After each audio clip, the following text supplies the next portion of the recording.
नमस्कार दोस्तों, आपका हमारे इस चैनल में स्वागत है। पिछले वीडियो में हमने आपको बीएड से संबंधित काफ़ी कुछ जानकारी दी थी।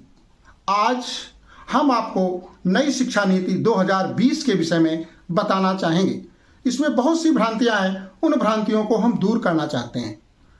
पूर्व की शिक्षा व्यवस्था में बच्चों का प्रवेश 6 वर्ष की उम्र में किया जाता था, परंतु नई शिक्षा व्यवस्था में 3 वर्ष की उम्र में ही आपका प्रवेश होगा। 5 वर्ष शुरुआत के प्री प्राइमरी, जिसमें आप प्ले स्कूल से लेकर के कक्षा 2 तक 5 साल आपका मातृभाषा में शिक्षा होगी या हिंदी में या लोकल लैंग्वेजेस जो आपके होंगे। कक्षा 3, 4, 5 से आपकी परीक्षाएं प्रारंभ होंगी। इसके बाद 6, 7th ईयर में आप वोकेशनल एजुकेशन के अंतर्गत शिक्षा प्राप्त करेंगे। ईयर्थ के बाद आपका 9th, 10th, 11th, 12th यानी 4 वर्ष के बाद आप इंटर की परीक्षा पास कर लेंगे। इसके बाद आप उच्च शिक्षा में प्रवेश के लिए अर्ह हो जाते हैं, यानी क्वालिफाइड हो जाते हैं। उच्च शिक्षा में कई परिवर्तन किए गए हैं, जैसे इंटीग्रेटेड कोर्स बीए और एमए एक साथ जो 5 वर्ष का होगा।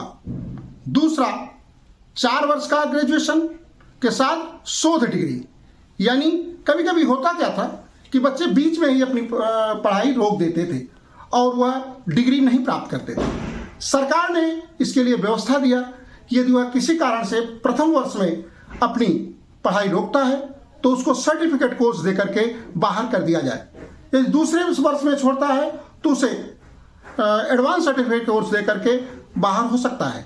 यदि तीसरे वर्ष वह छोड़ता है तो उसे डिग्री मिलेगी और चौथे वर्ष में शोध की डिग्री आपको प्राप्त होगा।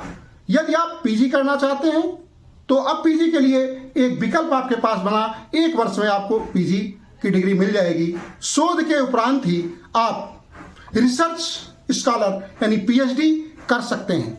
यह उच्च शिक्षा में अमूलभूत परिवर्तन हुआ है। इसी तरह से बीटेक के छात्रों के लिए भी कुछ परिवर्तन हुए हैं, जैसे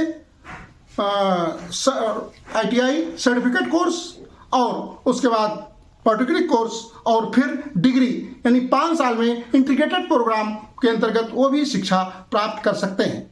यानी कि यदि आपकी परीक्षाएं किसी कारण से आप बीच में रोकते हैं तब भी आपको कोई न कोई डिग्री प्राप्त होगी। साथ ही साथ हम आपको आगे बताना चाहेंगे कि सबसे बड़ा जो इसमें लाभ होगा वो छात्रों को कि किसी भी स्तर पर वह अपनी पढ़ाई छोड़ करके अपने अगले विजन में काम करना शुरू कर दें, जिससे देश और साथ में उनका भी लाभ हो और पैसे अर्न करें। जो हमारा लोगों का उद्देश्य है कि देश की मुख्य धारा में हमारे सारे युवा जुड़ जाएं। यह हमारे देश की बहुत अच्छी नीति है, जिसके लिए हम घूर घूर प्रशंसा करते हैं अपने इस सरकार को, जो कि इस तरह की नीति ला करके हमारे देश के बेरोजगारी की समस्या को समाप्त करेगा।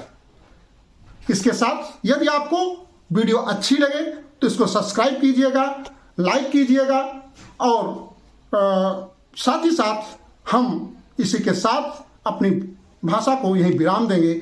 धन्यवाद।